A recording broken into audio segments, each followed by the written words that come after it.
She left her phone unlocked at my place. I opened her group chat and found a body count list with 23 names. Mine was number 22. I thought it was a joke until I scrolled down and saw a message from her that read, "Just added lucky number 23 last night while my boyfriend slept." I didn't say a word.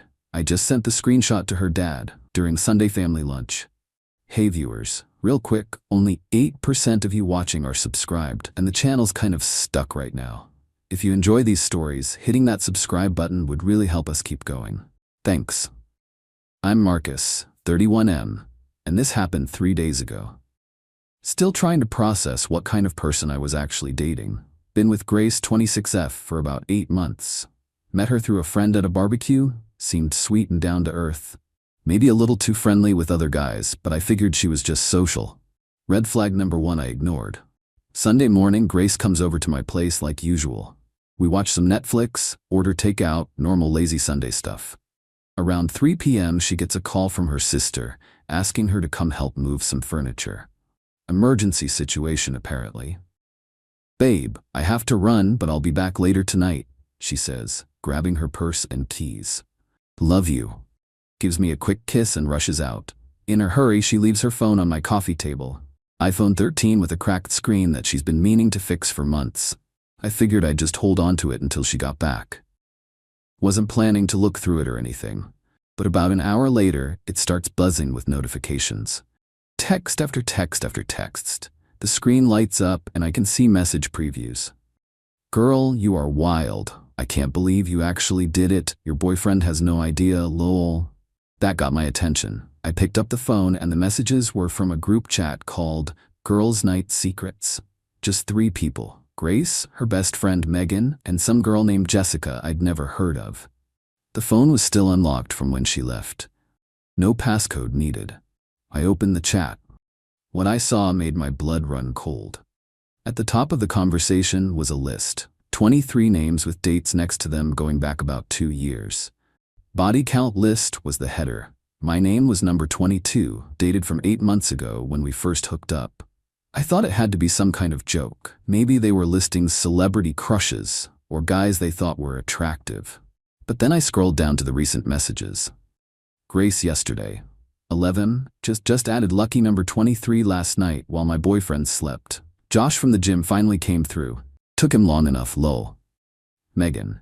Grace, no way. While Marcus was literally in the next room? He sleeps like the dead. Plus I told him I was going to the bathroom. Josh was waiting in his car outside. Quick trip to his place and back in 45 minutes. You are absolutely insane. What if he woke up? Please. Marcus is so clueless. I could bring a guy into the bedroom and he'd probably just roll over. He's sweet, but not exactly the sharpest. Megan, how long are you going to keep him around? Until I get bored, I guess. He pays for most of our dates and his place is nice for sleepovers. Plus his family loves me. His mom keeps hinting about grandkids, lol.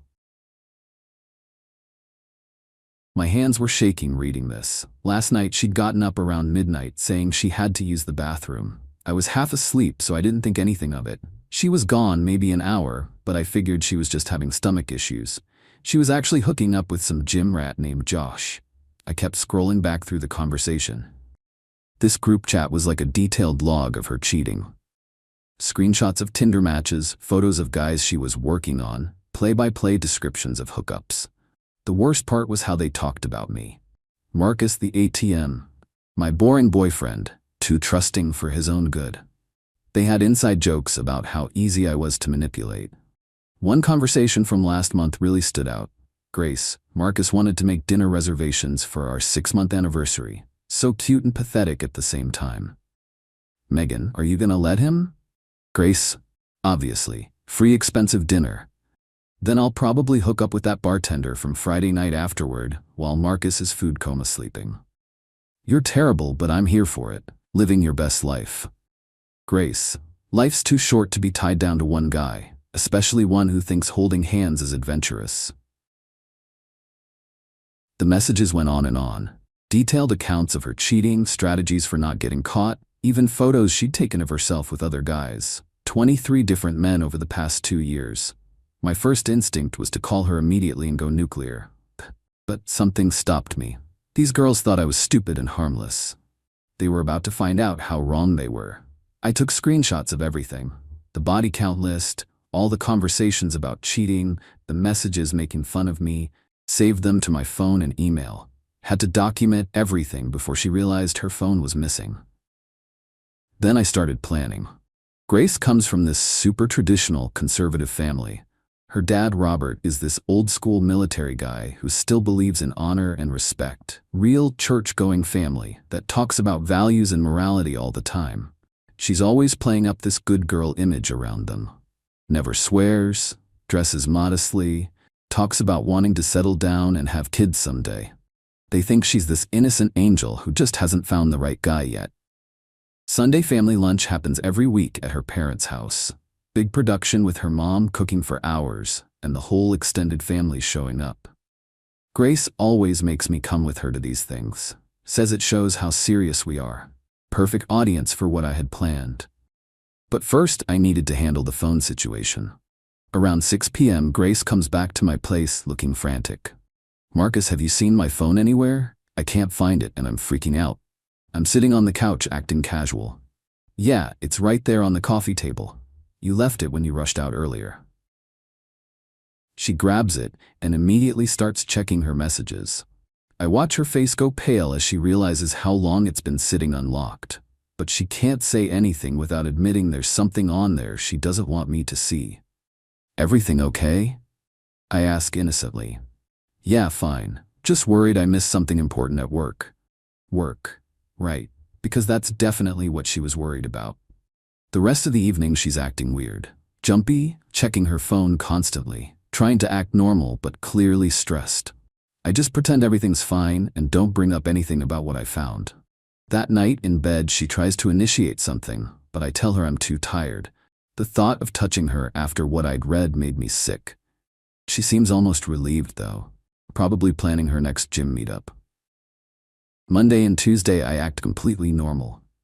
Go to work, text her like usual, make plans for Sunday lunch with her family. She has no idea I know anything. Wednesday, I start setting up the revenge. First, I create a fake email account and send myself all the screenshots from a generic Gmail address. Make it look like someone else discovered this information and sent it to me anonymously. Then, I do some research on this Josh character. Turns out he works at the same gym Grace goes to. Personal trainer, exactly the type of guy she'd go for. Has a girlfriend too, according to his Instagram. Perfect. Thursday, I casually ask Grace about Sunday lunch. "Your dad still want me to bring that craft beer he liked, the IPA from the brewery downtown?" "Oh yeah, he'd love that." "You're so thoughtful, Marcus. My family adores you. If only they knew what their precious daughter was really up to." Friday comes and Grace seems back to her normal manipulative self. Probably thinks she's in the clear since I haven't said anything about the phone. We go out to dinner and she's extra affectionate. Probably trying to make sure I'm still under her thumb. "You know I love you, right?" she says over dessert. "Love you too," I reply. Amazing how easy it is to lie when you've learned from the best. Saturday night she stays over. Around midnight she gets up to use the bathroom again. This time I'm ready. I pretend to be asleep, but I'm watching everything. She grabs her phone and keys and sneaks out. Gone for an hour and 20 minutes this time. Comes back and slips into bed like nothing happened, has the nerve to cuddle up next to me. Sunday morning arrives. Game time. We drive to her parents' house together.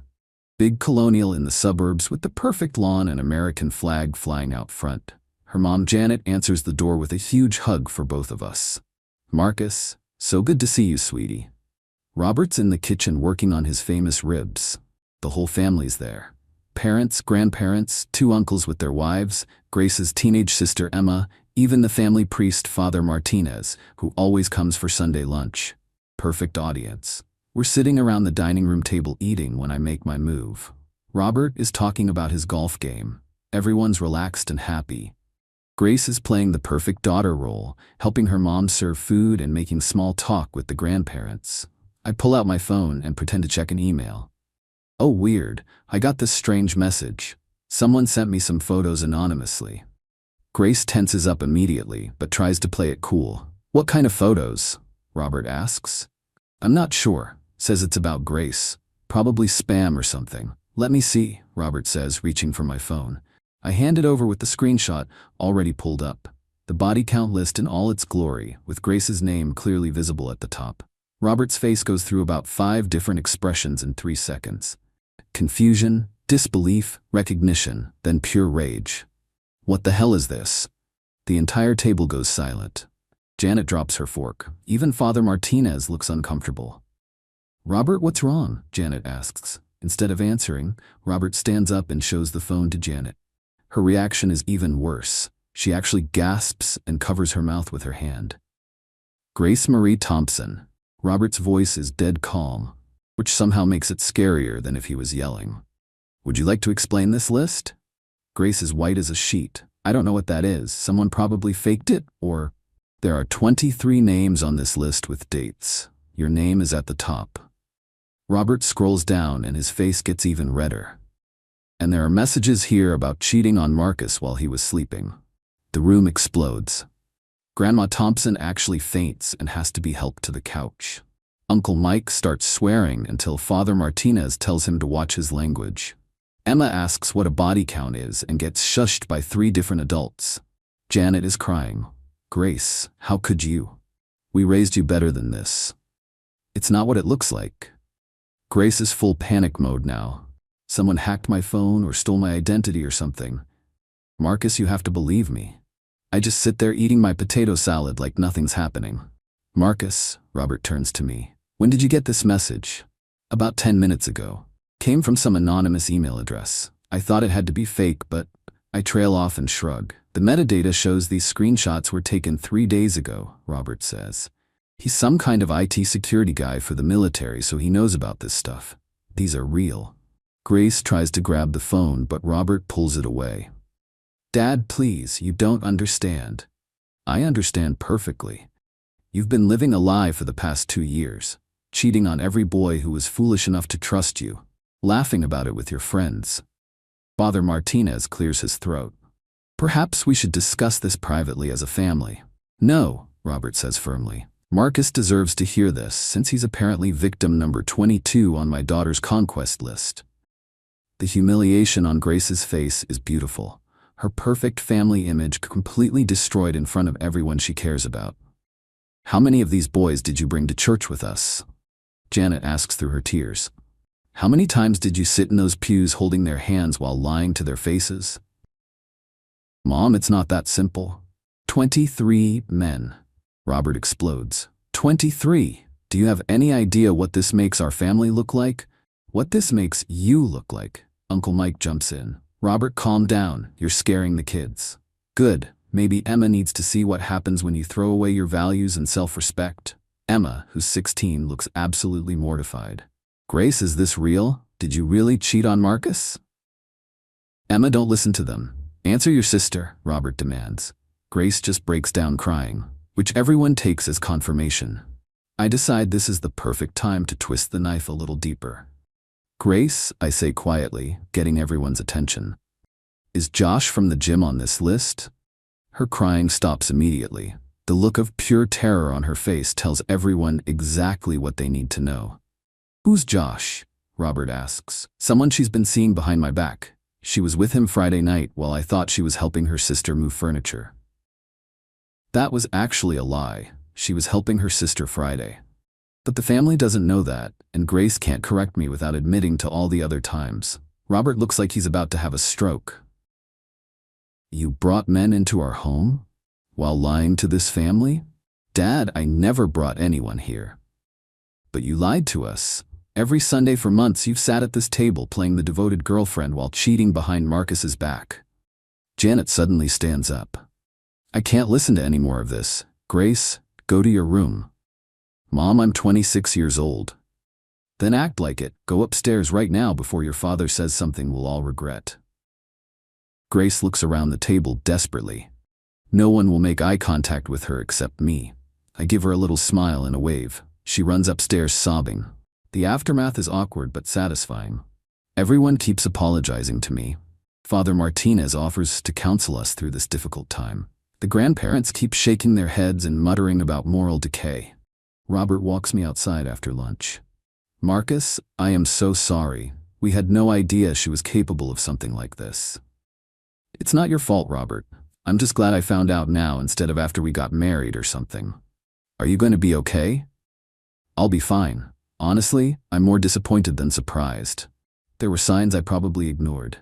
You seem to be handling this remarkably well. What's the point of getting emotional?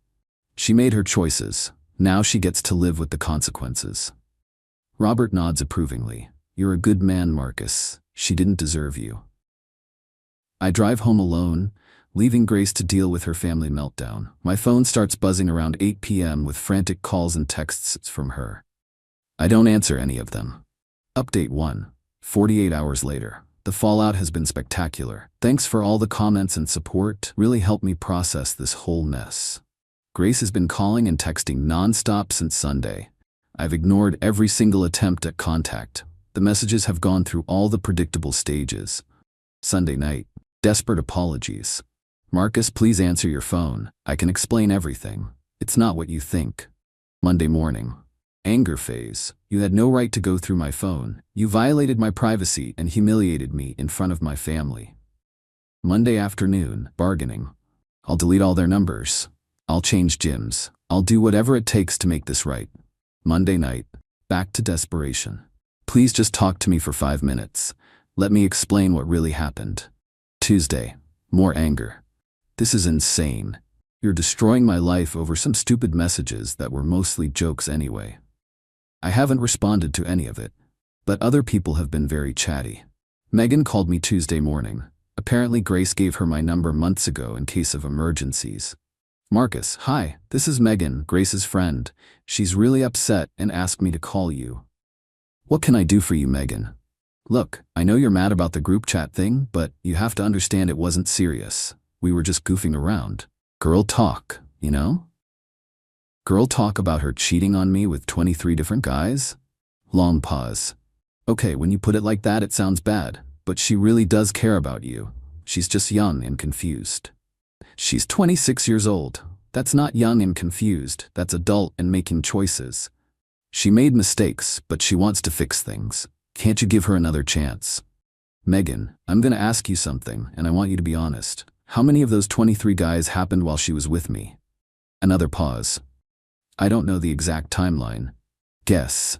Maybe 4 or 5. So she cheated on me at least 5 times that you know about, and you think I should give her another chance. People make mistakes, Marcus. Cheating once is a mistake. Cheating 5 times while keeping a trophy list is a pattern. Thanks for the call, though. I hung up. Tuesday afternoon, I get a call from an unknown number. It's Josh from the gym. Is this Marcus? Grace's boyfriend? Ex-boyfriend as of Sunday. What do you want, Josh? Look, man, I had no idea she was in a serious relationship. She told me you guys were just casually dating and seeing other people. Of course she did. When did you two first hook up? About 3 weeks ago. She said you knew about it and were cool with it. Liar. But I already knew that. Josh, I'm going to save you some trouble. Grace has been with at least 23 different guys in the past 2 years. You're just the latest. She keeps a list. Are you serious?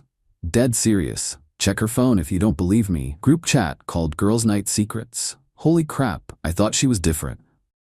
Yeah, she's different, all right. Good luck with that.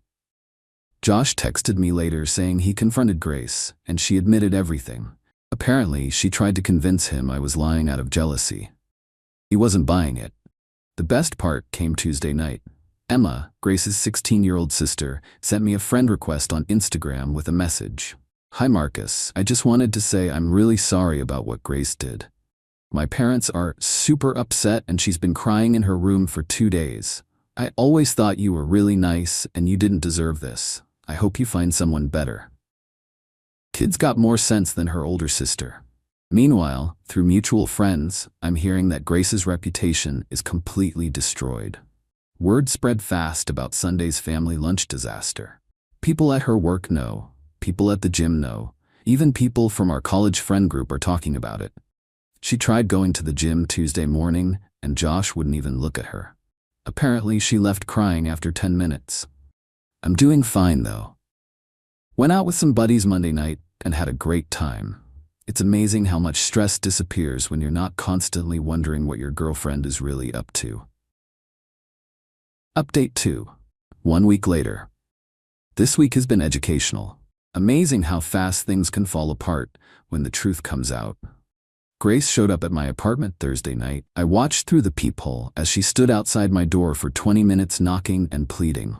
Eventually, my neighbor Mrs. Chen came out and told her to keep it down or she'd call the building manager. Friday, she tried a different approach. Had flowers delivered to my office with a note. "Marcus, please give me one chance to explain. Love, Grace." I threw them in the break room trash can. My coworkers thought it was hilarious after I explained the situation. Saturday morning, she was waiting by my car when I came out of the gym. That was a mistake on her part. "Marcus, we need to talk." "No, we don't. You can't just ignore me forever. We were together for 8 months.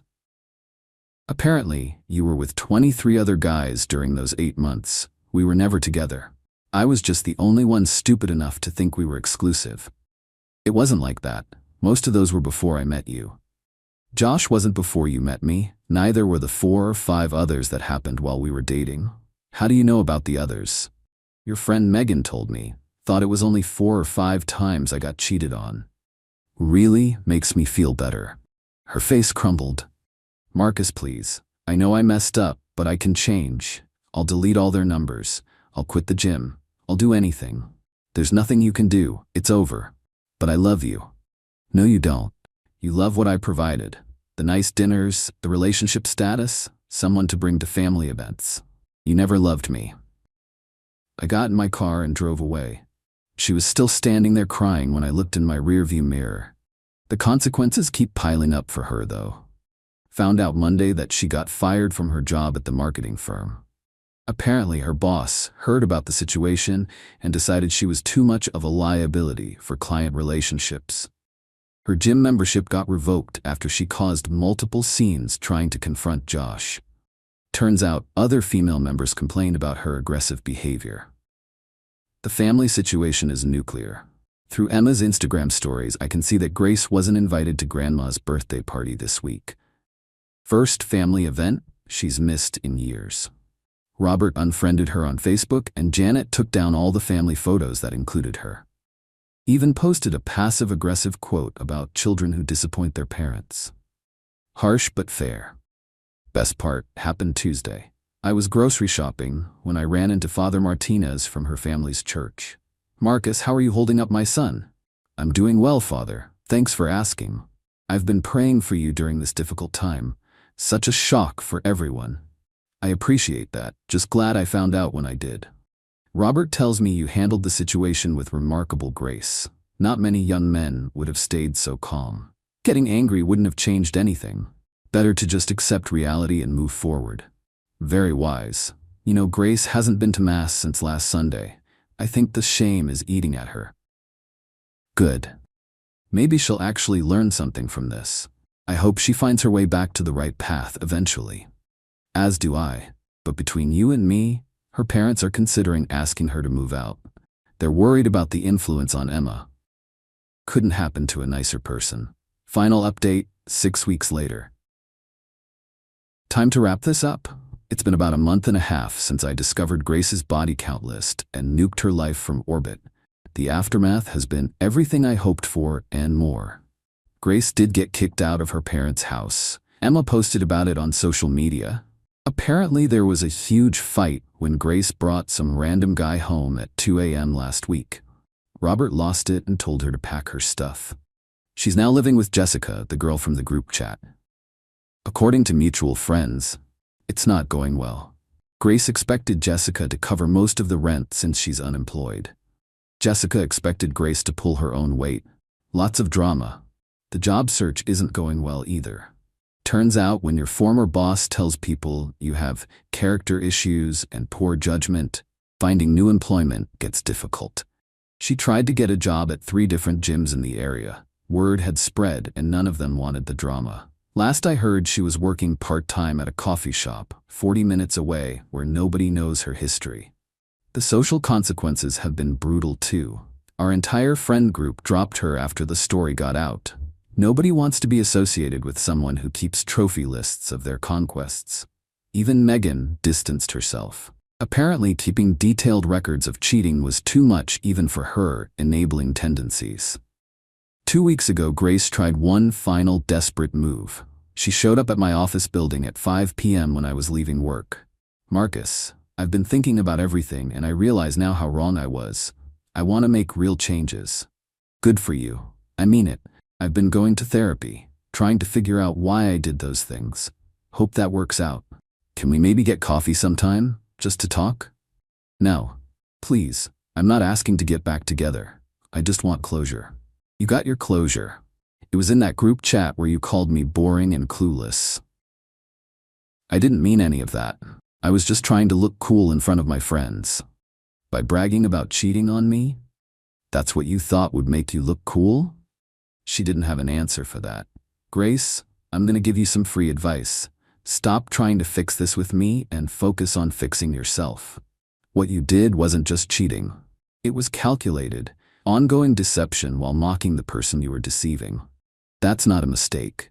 That's who you are. People can change. Maybe, but they have to want to change for themselves, not just because they got caught and faced consequences." That was the last conversation we had. As for me, life is great. I started dating someone new 3 weeks ago. Sarah's a nurse, has her own place, and most importantly, doesn't have a body count list with my name on it. We take things slow, communicate honestly, and she's never once asked me to sleep on my own couch so she can have privacy. Revolutionary concept, apparently. The best revenge wasn't the family humiliation or the social exile or even the job loss. The best revenge was just letting Grace be herself in front of people who mattered to her. She destroyed her own life with her own choices. I just made sure the right people found out about it. Sometimes the perfect revenge is just holding up a mirror and letting people see who they really are. Grace wanted to play games and keep score. She got exactly what she asked for. Everyone keeping score of what she really is. Game over.